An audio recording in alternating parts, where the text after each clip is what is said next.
Hi hello friends, ರೀನಾಸ್ ಕಿಚನ್ಗೆ ಎಲ್ರಿಗೂ ಸ್ವಾಗತ. ಇವತ್ತು ನಾವು ಮಾಲ್ಪುರಿ ಮಾಡ್ತಾ ಇದ್ದೀವಿ. ಇದು ಸ್ವೀಟು. ಮಾಲ್ಪುರಿ ಮಾಡೋದಕ್ಕೆ ಏನೇನು ಬೇಕು ನೋಡೋಣ. ಮೊದಲು ಒಂದು ಪಾತ್ರೆಯಲ್ಲಿ ಒಂದು ಬೌಲ್ ಸಕ್ಕರೆ, ಸೇಮ್ ಎಲ್ಲ ಅಳತೆ ಒಂದೇ ಬೌಲಲ್ಲಿರಲಿ. ಒಂದು ಬೌಲ್ ಸಕ್ಕರೆಗೆ ಅದೇ ಬೌಲಲ್ಲಿ ಒಂದು ಬೌಲ್ ನೀರು ಹಾಕ್ಕೊಳ್ಳಿ.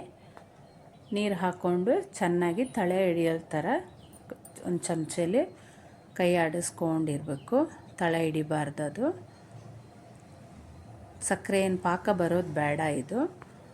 ಆಮೇಲೆ ಅದಕ್ಕೆ ಒಂದು ಚಿಟಿಕೆ ಅರಿಶಿಣ, ಫುಡ್ ಕಲರ್ ಇದ್ದರೆ ಫುಡ್ ಕಲರ್ ಹಾಕ್ಕೊಳ್ಳಿ. ನಾನು ಅರಿಶಿಣ ಹಾಕಿದ್ದೀನಿ. ಆಮೇಲೆ ಒಂದು ಅರ್ಧ ಟೀ ಸ್ಪೂನಷ್ಟು ಏಲಕ್ಕಿ ಪೌಡ್ರ್ ಹಾಕ್ಕೊಂಡಿದ್ದೀನಿ.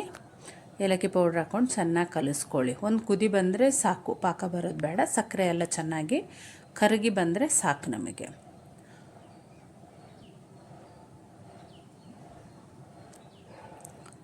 ಚೆನ್ನಾಗಿ ಕೈ ಆಡಿಸ್ತಾ ಇರಬೇಕು. ಈಗ ಒಂದು ಕುದಿ ಬಂತು, ಸಾಕು. ಗ್ಯಾಸ್ ಆಫ್ ಮಾಡಿ ಬಿಟ್ಬಿಡಿ ಆರಲಿ. ಈಗ ಒಂದು ಪಾತ್ರೆ ತೊಗೊಂಡು ಅದರಲ್ಲಿ ಸೇಮ್ ಬೌಲಲ್ಲಿ ಒಂದು ಬೌಲ್ ಮೈದಾ ಹಿಟ್ಟು, ಒಂದು ಚಿಟಿಕೆ ಆಗುವಷ್ಟು ಉಪ್ಪು ಹಾಕ್ಕೋತಿದ್ದೀನಿ. ಇದನ್ನ ಚೆನ್ನಾಗಿ ಮಿಕ್ಸ್ ಮಾಡ್ಕೊಳ್ಳಿ. ಮಿಕ್ಸ್ ಮಾಡಿ ಏನು ನಾವು ಮೊದಲೇ ಮಾಡಿಟ್ಟಿದ್ದೀವಲ್ಲ ಸಕ್ಕರೆ ಇದು ಸಕ್ಕರೆ ನೀರು, ಆ ನೀರು ಒಂದು ಬೌಲ್ ಮೈದಾ ಹಿಟ್ಟಿಗೆ ಇವಾಗೇನು ನಾವು ಮಾಡ್ಕೊಂಡಿದ್ದೀವಿ ಆ ಅಳತೆದು ಸಕ್ಕರೆ ನೀರು ಕರೆಕ್ಟ್ ಆಗುತ್ತೆ. ಆದರೂ ಸ್ವಲ್ಪ ಸ್ವಲ್ಪ ಹಾಕ್ಕೊಂಡು ಮಿಕ್ಸ್ ಮಾಡ್ಕೊಳ್ಳಿ. ಒಂದೇ ಸಲ ಎಲ್ಲನೂ ಹಾಕ್ಕೊಳ್ಳೋಕೆ ಹೋಗಬೇಡಿ, ಯಾಕಂದರೆ ಒಂದೇ ಸಲ ಹಾಕ್ಕೊಂಡ್ರೆ ಹಿಟ್ಟು ಗಂಟು ಆಗೋಗುತ್ತೆ. ಆ ಥರ ಮಾಡ್ಕೋಬೇಡಿ. ಸ್ವಲ್ಪ ಸ್ವಲ್ಪ ಹಾಕ್ಕೊಂಡು ನಾವು ದೋಸೆ ಹಿಟ್ಟಿನ ಅದಕ್ಕೆ ಮಿಕ್ಸ್ ಮಾಡ್ಕೋಬೇಕು. ಇದನ್ನು ಚೆನ್ನಾಗಿ ಒಂದು ಇರದೇ ಇರೋ ಥರ, ಒಂದು ಗಂಟು ಉಳಿಬಾರ್ದು, ಆ ಥರ ಅದನ್ನು ಮಿಕ್ಸ್ ಮಾಡ್ಕೋತಾ ಬರಬೇಕು.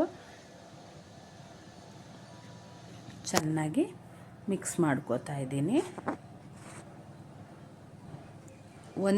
ಎಲ್ಲ ಒಂದೇ ಕಪ್ಪಲ್ಲಿ ಮೆಜರ್ ಮಾಡ್ಕೊಳ್ಳಿ. ಹಿಟ್ಟು, ಸಕ್ಕರೆ, ನೀರು. ಆಮೇಲೆ ಮೈದಾ ಹಿಟ್ಟು ಯಾರಿಗೆ ಇಷ್ಟ ಆಗಲ್ಲ ಅಂಥವ್ರು ಗೋಧಿ ಹಿಟ್ಟಲ್ಲಿ ಕೂಡ ಇದನ್ನ ಮಾಡ್ಕೋಬೋದು. ಗೋಧಿ ಹಿಟ್ಟಲ್ಲೂ ಇದೇ ಥರ ಬರುತ್ತೆ. ಮೈದಾ ಹಿಟ್ಟು, ಗೋಧಿ ಹಿಟ್ಟು ಯಾವುದಾದ್ರೂ, ಇಲ್ಲ ಒಂದು ಹಾಫ್ ಮೈದಾ ಒಂದು ಹಾಫ್ ಗೋಧಿ ಹಿಟ್ಟು ಕೂಡ ಹಾಕ್ಕೋಬೋದು. ಈಗ ಇದನ್ನು ದೋಸೆ ಹಿಟ್ಟಿನ ಅದಕ್ಕೆ ಕಲಿಸ್ಕೊಂಡಿದ್ದೀನಿ. ಕಲಸಿ ಆದಮೇಲೆ ಇದನ್ನು ಒಂದು ಅರ್ಧ ಗಂಟೆ ಬಿಡಬೇಕು, ನೆನಿಬೇಕಿದು. ಒಂದು ಅರ್ಧ ಗಂಟೆ ಸೈಡಿಗೆ ತೆಗೆದು ಇಟ್ಬಿಡೋಣ. ಇದು ಮಾಡೋದಕ್ಕೆ ಎಲ್ಲ ಬೇಗ ಆಗುತ್ತೆ, ಆದರೆ ಈ ಅರ್ಧ ಗಂಟೆ ಸ್ವಲ್ಪ ರೆಸ್ಟ್ ಮಾಡೋಕ್ಕೆ ಬಿಡಬೇಕು ನಾವು. ಇದಿವಾಗ ಅರ್ಧ ಗಂಟೆ ಬಿಡ್ತಾಯಿದ್ದೀನಿ. ಈಗ ಒಂದು ಬಾಣಲೆ ತೊಗೊಂಡು ಅದರಲ್ಲಿ ಸ್ವಲ್ಪ ಅಗಲ ಇರೋದು ತೊಗೊಳ್ಳಿ. ಅಗಲ ಇರೋದು, ಸ್ವಲ್ಪ ದಪ್ಪ ತಳ ಇರೋದು ತೊಗೊಂಡ್ರೆ ಫುಲ್ ಎಣ್ಣೆ ಹಾಕಿದ್ಮೇಲೆ ಈಗ ನಾವು ಅರ್ಧ ಗಂಟೆ ನೆನೆಸಿರೋ ಹಿಟ್ಟಿದೆಯಲ್ಲ ಅದನ್ನು ಒಂದು ಚಮಚ ತೊಗೊಂಡು ಸೆಂಟ್ರಲ್ ಅಷ್ಟೇ ಬಿಡಬೇಕು.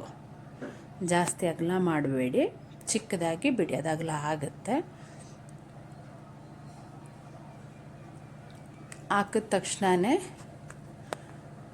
ಏನು ಮಗ್ಚಿ ಹಾಕೋದೇನು ಬೇಡ, ಸ್ವಲ್ಪ ಹಂಗೆ ಇರಲಿ. ಅದು ಒಂದು ಸ್ವಲ್ಪ ಹೊತ್ತು ಉರಿ ಮೀಡಿಯಮ್ ಉರಿಯಲ್ಲೇ ಇರಲಿ, ಜಾಸ್ತಿ ಇಟ್ಕೋಬೇಡಿ, ತುಂಬ ಕಮ್ಮಿನೂ ಇಟ್ಕೋಬೇಡಿ. ಒಂದು ಮೀಡಿಯಮ್ ಇದರಲ್ಲಿ ಇರಲಿ. ಅದು ಸ್ವಲ್ಪ ನೋಡ್ಕೊಂಡು ಬನ್ನಿ, ತಳ ಹಿಡಿಬಾರ್ದು. ಯಾಕಂದರೆ ಹಿಟ್ಟು ತುಂಬ ತೆಳ್ಳಗಾಗೋದ್ರೆ ಹಾಕಿದ ತಕ್ಷಣವೇ ಎಲ್ಲ ಎಣ್ಣೆಯಲ್ಲಿ ಫುಲ್ಲು ಮಿಕ್ಸ್ ಆಗೋಗುತ್ತೆ. ಒಂದೇ ಈ ಥರ ಸೆಂಟ್ರಲ್ಲಿ ನಿಂತ್ಕೊಳ್ಳಲ್ಲ. ಅದು ನಮ್ಮದು ಏನು ನಾವು ಹಿಟ್ಟು ಕಲಿಸ್ತೀವಿ ಅದು ಕರೆಕ್ಟಾಗಿರಬೇಕು. ಜಾಸ್ತಿ ತಿಳುನೂ ಆಗಬಾರ್ದು, ಜಾಸ್ತಿ ಗಟ್ಟಿನೂ ಆಗಬಾರ್ದು. ದೋಸೆ ಹಿಟ್ಟಿನದ ಅಂದರೆ ನಮಗೆ ಕರೆಕ್ಟಾಗಿ ಬರುತ್ತೆ ಮಾಲ್ಪುರಿ.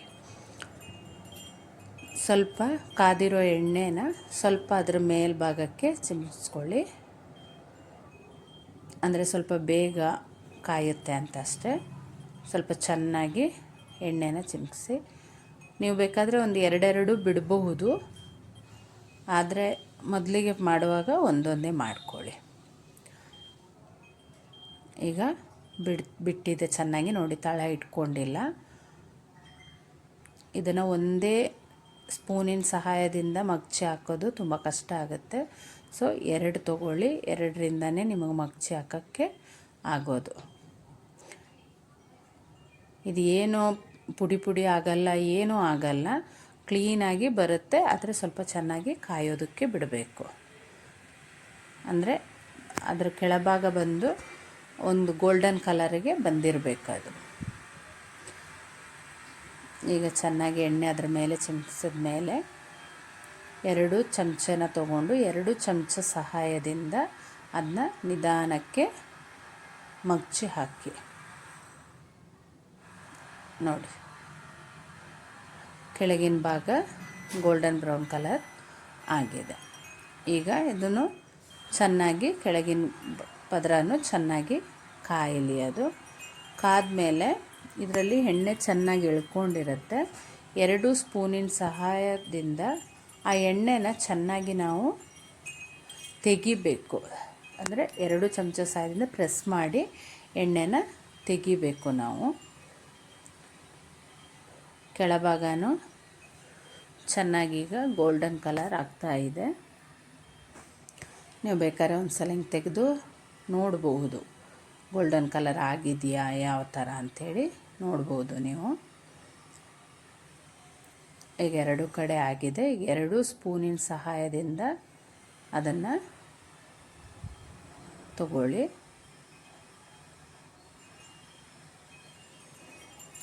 ತೆಗೆದುಬಿಟ್ಟು ಇನ್ನೊಂದು ಸ್ಪೂನಿನ ಸಹಾಯದಿಂದ ಅದನ್ನ ಚೆನ್ನಾಗಿ ಪ್ರೆಸ್ ಮಾಡಿದ್ರೆ ಅದರಲ್ಲಿರೋ ಎಣ್ಣೆ ಎಲ್ಲ ಹೋಗುತ್ತೆ ನೀಟಾಗಿ.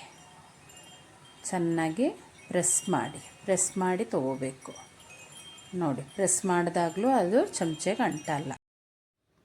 ಇದೇ ರೀತಿಯಾದ ಹೊಸ ರೆಸಿಪಿಗಾಗಿ ರೀನಾಸ್ ಕಿಚನ್ನ ಲೈಕ್ ಮಾಡಿ, ಸಬ್ಸ್ಕ್ರೈಬ್ ಮಾಡಿ. Thank you.